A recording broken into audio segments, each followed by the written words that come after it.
Hello, James. Hey Dave, my name is James Masella from Movie Death Blows. Thanks for taking the time to sit down with me today. My pleasure. My pleasure. What part of the world are you in right now? I'm sitting right outside Philadelphia in like Bucks County, Pennsylvania. That's great. Have friends there in Bucks County. We'll talk about that another time. Obviously, we're here today to talk about your movie The Sound, where you play Kurt. You know, Dave, you're 82 now. How do they get you to be in stuff like this? I mean, you're not in it that much, but it's still awesome to see you in stuff like this. Well, first of all, you think I'm 82, but I'm really 49. Or I feel like I'm 19. What was the question, James? How do they get Dave Clennon to be in The Sound? How do they call you up and be like, let's get Dave? Oh, that's a great question, and I'll try to make it short. Brendan Devane, who wrote and directed The Sound, uh, called my agent, and it turns out that Brendan Devane is a devoted fan of John Carpenter's The Thing. And he told my agent that. And so I talked with Brendan, and he said, I'm making this movie, and it's a mixture of rock climbing and horror. And the feeling that the characters have is it's a whole different experience, but the feeling that the characters have inside is similar to the feeling that my characters have as they climb this mountain. So rock climbing plus the thing. And I said, okay, I'm intrigued. And then I read Brendan's script for The Sound, and I was impressed by that. And I said, sure, let's do it. And you're a fan of the thing, so that gives you a lot of credit to begin with. And so it was the script and Brendan himself, and that's what got me involved. I always wonder how long it takes in a conversation with the cast of The Thing before people bring up The Thing. Is it usually the first question, second question? How long does it usually take? Well, it depends.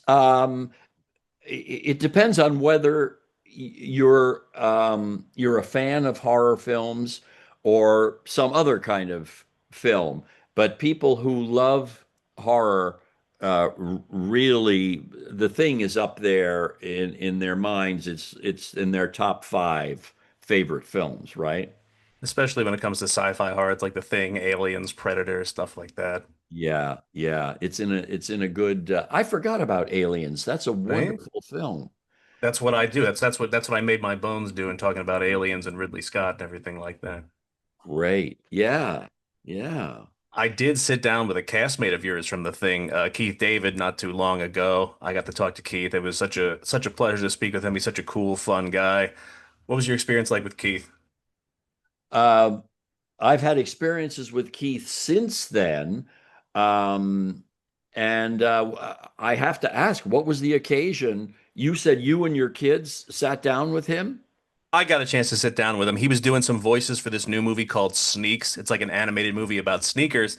He happened to be in the cast, and I was talking to the PR guy, and he's like, "Oh, you want to do an interview with Keith David?" I was like, "I will talk to Childs any chance I get." So yes, That's great. So you had an on-air conversation yeah, for with, about with, six, with seven him. minutes. And you talked about sneaks.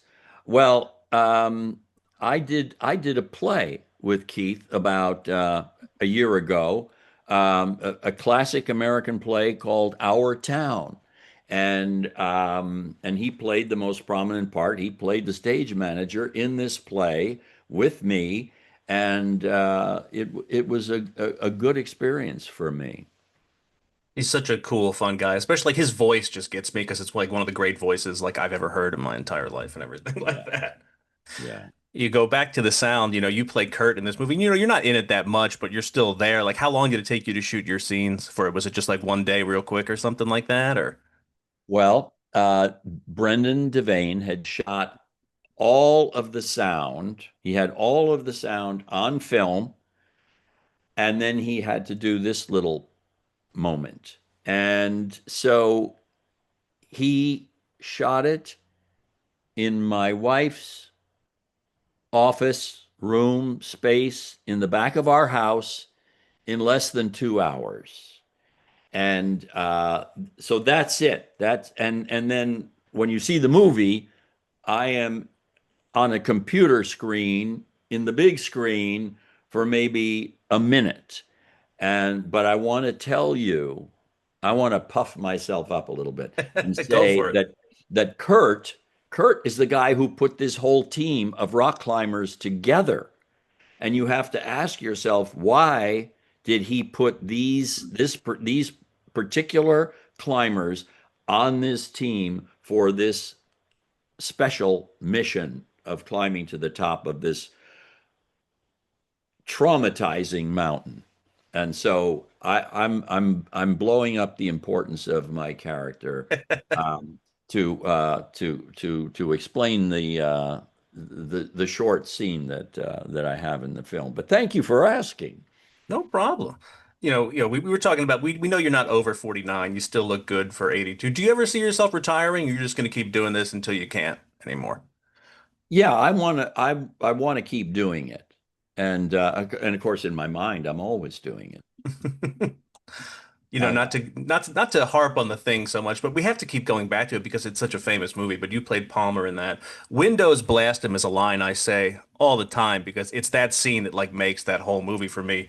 What was the transformation like for you on set with, John Carpenter and everything like that? How did they make the Palmer thing come to life? uh, Now, do you mean the transformation into the thing, or what Yeah. happens before that? Like when you're in the chair and you just start shaking and everything like that, is that always you in there? Are they like substituting out like a stunt person for that, or how did that work? No, I did everything up until my face started to explode. And I'd like to take credit for that. I would like to say, oh yeah, that was acting. That transformation from of Palmer into the thing, that was all acting. But they did it. They had so many different techniques and tricks that they did to make that work. That I won't take any credit for that. But that was done in a lot of that was done in post production, and they did an amazing job. And that was Rob Bottin, the special effects man, doing real special effects, not computer. They don't do them like that anymore. I mean, even when they did the prequel, like it's just a movie I enjoy, but it's not the same just to see CGI and everything like that. Right. Yeah. Yeah. Talking about another movie you were in, it's the only movie that's ever given me a migraine, but you were in Syriana in 2004. That movie gave me such a headache from thinking about it because I was so confused the first time I saw it. And then when I saw it again, I got it. But like the first time, I was just blown away with all these stories intersecting. What was it like shooting that with everybody? I had a good time working on that, and I think Steve Gagan is one of the best writers and directors I have ever worked with. And I wish that he had had a different career after Syriana, because he is so amazing. And he also did he did the screenplay for Traffic, or Yeah, that's Trafficking. yeah. So he's an amazing talent. I enjoyed working with him. I thought he was very good working with me, and that's one of my favorite movies of all the movies I've done, along with Missing with Costa Gavras and Being There, Hal Ashby, Peter Sellers. I mean, I agree with you with Steven's career. I just don't know why like Traffic was awesome, and then he did the same thing with Syriana. Then George won the Oscar for it. It just it didn't take off for some reason as a director, and I don't know why. Yeah, yeah, but I'm glad you're observing that, and you see what's going on, and so props to James for that. I try. But that was the last question I had for you, Dave. I appreciate you sitting down with me and talking about the movie The Sound. It's been an absolute pleasure to get to chat with you. Hopefully, we'll talk again at some point. I mean, you're only 49, man. We'll be around again, I promise. Right. Okay. Thanks, James. Next time. Thanks, Dave.